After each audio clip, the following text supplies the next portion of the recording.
논리를 싫어하는 이유 가운데 하나는 우선 논리가 지나치게 강력하고 확실한 무기여서 논리에서 조금이라도 벗어난 방법을 억압하는 듯이 보이기 때문입니다. 논리적으로는 명쾌하지 않음에도 불구하고 지극히 유의미한 사고나 활동은 얼마든지 찾아볼 수 있습니다. 예술이나 문학, 도덕, 종교, 연애와 같은 활동의 대부분은 논리를 중심적인 원리로 삼고 있지 않습니다.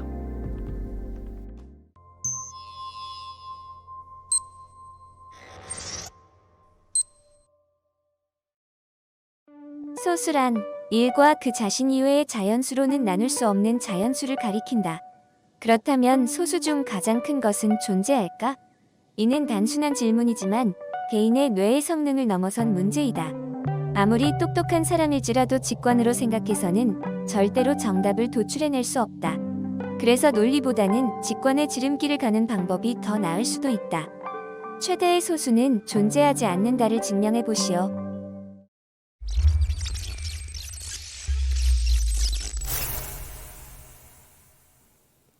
여기서 논리의 알고리즘 중 하나인 귀류법을 사용합니다. 증명하고 싶은 명제 A를 부정한 것을 가정으로 삼고 여기서 모순을 도출해내는 방법으로 역시 명제 A를 부정하면 불합리하다, 즉 A는 참이다 라고 증명하는 방법입니다. 최대의 소수가 없는 것은 아닌가 라고 가정하여 이를 부정한 명제, 즉 최대의 소수는 존재한다를 가정으로 삼습니다. 그 최대 소수를 n으로 표기합니다. 이와 함께 또 하나 다음과 같은 수 m을 생각해 봅시다. m은 위의 식에서 n보다 큽니다. n은 최대의 소수이므로 m은 소수가 아닙니다. 소수가 아니기 때문에 m은 인수분해로 풀 수 있고 다음과 같이 나타낼 수 있습니다. 인수분해란 곱하기 사이의 개별수가 소수가 될 때까지 곱셈을 분해하는 것입니다. m은 위의 식에서 n 이하의 자연수로 나누면 반드시 1이 남기 때문에 a에서 z까지 소수는 모두 n보다 큽니다.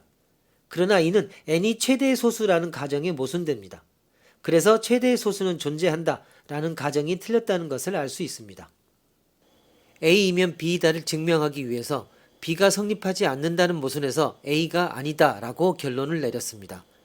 이러한 귀류법은 논리이며 알리바이 증명 등에도 사용되는 논증 절차입니다.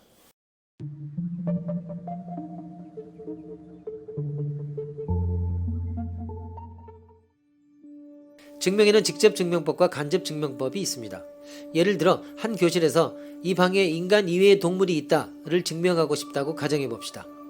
벽이나 창틀, 책상 밑 등을 보고 팔이나 거미를 한 마리라도 발견했다면 증명은 끝납니다. 이는 직접적으로 신뢰를 제시함으로써 증명했기 때문에 직접 증명법입니다. 이번에는 이 방에 잠자리가 없다는 것을 증명하고 싶다고 가정해 봅시다.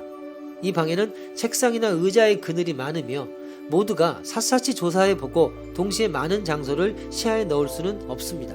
즉 무언가가 존재하지 않습니다를 직접적으로 관찰할 수 없습니다. 그러므로 간접 증명법에 기대게 됩니다. 우선 잠자리가 있습니다고 가정해 봅시다. 그리고 잠자리가 있으면 그 습성상 때때로 소리를 내며 날아다니고 우리들의 눈길을 끈다라는 전제와 조합해 봅시다. 그러면 이는 누구에게도 잠자리가 보이지 않는다라는 사실과 모순이 발생합니다. 왜냐하면 본래 근거가 빈약했던 가정이 틀렸기 때문입니다. 이처럼 참이라면 사실에 부합하지 않는다, 그렇기 때문에 거짓이다 라는 것이 귀류법이라고 불리는 간접 증명법입니다. 귀류법은 알리바이 증명 등 범죄 수사에서도 자주 사용되는 추론입니다. 한 인물이 A시에 없었다를 직접 증명할 수 없기 때문에 우선 A시에 있었다를 가정해 그렇다면 동시에 B시에는 없는 셈이 됩니다. 그런데 실제로 이때 B시에 있었다라는 모순에서 가정을 부정하는 것입니다. 잠자리나 알리바이 이해는 어디까지나 확률적인 증명이지만 엄밀한 증명의 예로서 수학 분야의 귀류법도 예를 들 수 있습니다. 바로 수학적 귀납법이라고 부르는 것입니다.